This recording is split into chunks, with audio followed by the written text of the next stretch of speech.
Le 17 juillet 2014, un avion de ligne, le vol MH17 de la Malaysia Airlines, explose en plein ciel au-dessus de l'Ukraine.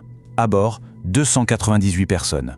Il n'y a aucun survivant. Le monde est sous le choc. Il faut trouver les responsables. Et la clé de tout, eh bien, elle va se trouver dans un simple post sur les réseaux sociaux. Peu après le crash, un certain Igor Strelkov, le commandant des séparatistes pro-russes, se vante en ligne. Il revendique la victoire. Il a abattu un avion ennemi. Sauf qu'il y a un problème, un énorme problème. Ce n'était pas un avion militaire, c'était un avion de ligne, rempli de familles, de chercheurs, d'enfants. Quand Strelkov comprend sa terrible erreur, c'est la panique. Vite, il supprime le message. Il essaye d'effacer sa trace. Mais c'est déjà trop tard. Une machine a tout vu. Une machine a tout enregistré. Et cette machine, elle est conçue pour ne jamais rien oublier. Ce message supprimé, ce fantôme numérique, va devenir la pièce à conviction numéro 1 dans un procès pour meurtre. Et en novembre 2022, un tribunal à La Haye s'appuie sur cette preuve pour condamner Igor Strelkov à la prison à vie pour le meurtre de 298 personnes. Alors, c'est quoi cette machine ? Cette mémoire infaillible d'Internet qui attrape des preuves que l'on croyait disparues. C'est l'histoire complètement folle de la Wayback Machine. Une bibliothèque que personne ne voit, mais qui veille sur notre histoire. Une bibliothèque née du rêve un peu fou d'un seul homme. Pour comprendre d'où vient cette idée, il faut qu'on remonte un peu le temps. On est en 1980. On va au MIT, le Massachusetts Institute of Technology, pour rencontrer un certain Brewster Kahle. Il n'a que 19 ans, mais il a déjà une ambition, disons, démesurée.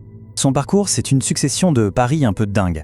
Déjà, en 1980, à 19 ans, il se met en tête de reconstruire la mythique bibliothèque d'Alexandrie, mais pour l'ère du numérique. Rien que ça. En 1996, le voilà qui lance un projet secret depuis son propre grenier. Il commence à copier, à sauvegarder tout Internet. Pendant 5 ans, il fait ça dans son coin, en silence. Et puis en 2001, il dévoile enfin son projet au monde entier. La Wayback Machine est née. Il faut bien comprendre ce qui l'obsède. Pour Kahle, la plus grande tragédie de la bibliothèque d'Alexandrie, ce n'est pas sa taille, c'est qu'elle est brûlée. C'est que des pans entiers du savoir humain soient partis en fumée. Pour toujours. Il est hanté par cette idée de perte. Sa mission, c'est donc d'empêcher que ça se reproduise avec notre mémoire numérique. Et pour un projet aussi monumental, il fallait un lieu qui soit à la hauteur. Pas un simple entrepôt ou des bureaux gris, non, il fallait quelque chose qui ait une âme. On est en 2009, à San Francisco. Kahle visite une vieille église abandonnée, un bâtiment de 1923, de style néoclassique. Et là, en voyant les colonnes, le fronton, il a une révélation. Le logo de son Internet Archive, c'est un temple grec. Et cette église, eh bien, c'est son logo qui a pris vie en 3 dimensions. Il l'achète sur le champ. Il va transformer cette église en un temple des données. Et l'intérieur, c'est juste surréaliste. Imaginez des rangées de serveurs informatiques avec leurs petites lumières qui clignotent, mais installées sous des vitraux centenaires. C'est sûrement le seul data center au monde avec un orgue à tuyaux en parfait état de marche. Et puis, sur les bancs, il y a une armée silencieuse de statues en terre cuite. Chaque statue, c'est un employé qui a travaillé plus de 3 ans pour l'archive. Ce sont les gardiens silencieux de notre mémoire numérique. Et la taille de cette mémoire, elle donne le vertige. L'archive a récemment dépassé le millier de milliards de pages web sauvegardées. C'est un chiffre astronomique. Et c'est surtout une course contre la montre. Pourquoi ? Parce qu'en moyenne, une page web est modifiée ou purement et simplement supprimée tous les 100 jours.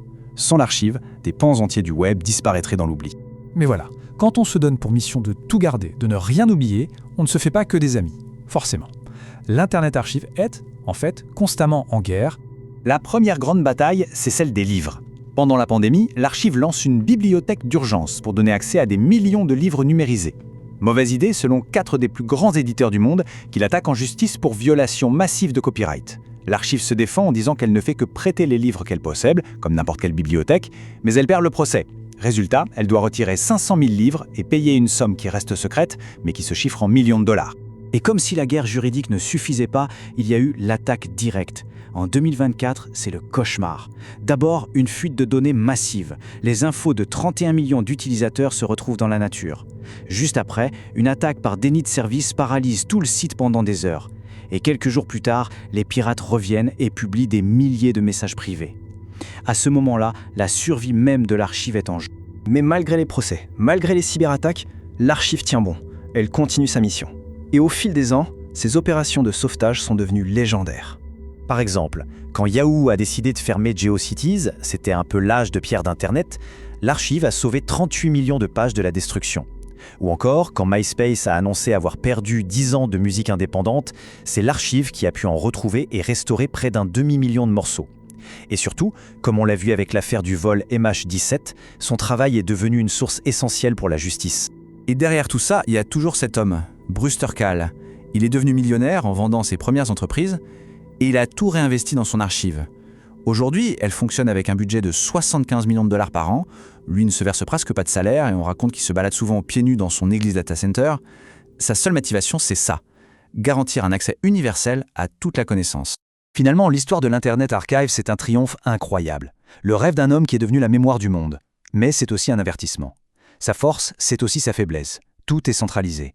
Une seule organisation, un seul lieu, un seul homme portent sur leurs épaules le poids de notre héritage numérique. La vraie question, ce n'est donc plus seulement de savoir comment sauver notre passé, mais bien de se demander qui gardera les gardiens de notre mémoire.